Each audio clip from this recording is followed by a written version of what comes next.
Hi everyone, welcome to another episode of Cloud and Coffee. This is where we always have great conversations while sipping even better coffee. Cheers. Cheers. I'm your host Ruth, and today I'm joined again with Beryl. Hello everybody, I'm Beryl Samba, the COO of Pawa IT. Welcome Beryl to my hot seat. Thank you. So we're going to start with the coffee questions, and the first question is, if your coffee had to taste exactly like the quality of your last finished work project, will you drink it instantly or will you sip it cautiously?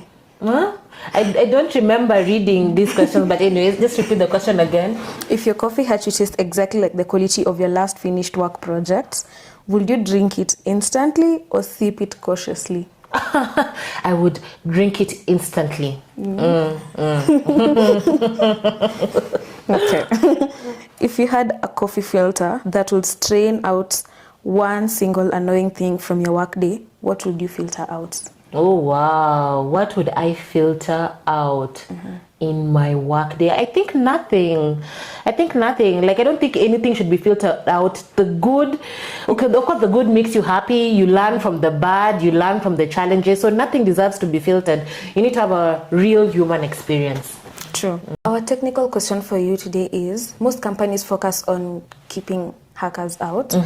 So when a hacker gets in, let's say by getting the password, what stops them from taking everything? Okay, cool. You know, that is the single most important question in modern cybersecurity. And we get this asked over and over again whenever we start a project, whether it's on GCP and also on the workspace side, right? And the short answer is internal policies. You see, most companies operate like a castle. They have high walls, but once you get past the gate, you can wander in every room. And in the Google ecosystem, that's a disaster waiting to happen. In the world of Google Workspace and GCP, the firewall isn't just a piece of hardware anymore. The firewall is the identity. If I steal a Google Workspace login, I essentially become you. And you know, if you are on GCP, like the same access that you have for Workspace is the same one that you'll have for GCP. So to answer your question, what stops a hacker from taking everything? The answer must be the principle of least privilege. This is where I see so many companies fail on Google Cloud.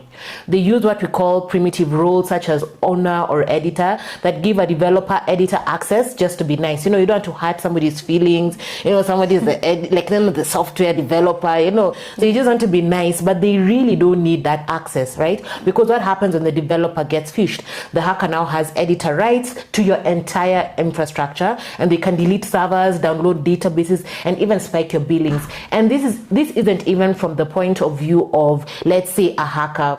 But even people can be well-intentioned, but they have more access than needed, right? Let's say you're an intern in the team. No offense to any interns, right? But yes, you give an editor access, and you know you're trying things out and everything, and you touch one or two things here and there. At the end of the month, the bill is ridiculous, and it's because people were given more access than needed, and they didn't have the knowledge required to be able to handle that responsibility. And I think more often than not, it's not so much the hacker situation that we deal with, but it's more of the person who somebody had more privilege than they needed.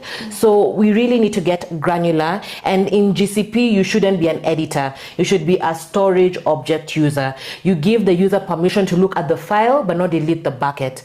On the workspace side, we use what is called context-aware access. That is the ultimate safety net. Even if a hacker doesn't steal a password, and even if they do try to log in, the system says, hey, wait a minute, you have the right password, but you aren't on a corporate managed laptop, and you're logging in from an unknown IP address, access denied. So the goal isn't just to stop people from getting in, because we need to operate like somebody will get in. Yeah, I think it's a better way to think about people will get in. So the goal is to minimize, think about it like a bomb, right? Sorry to use such an extreme example, but think about it like a bomb, right? So the goal is to minimize that blast radius. So if you've got a strict IAM policy, a compromised account is a minor annoyance.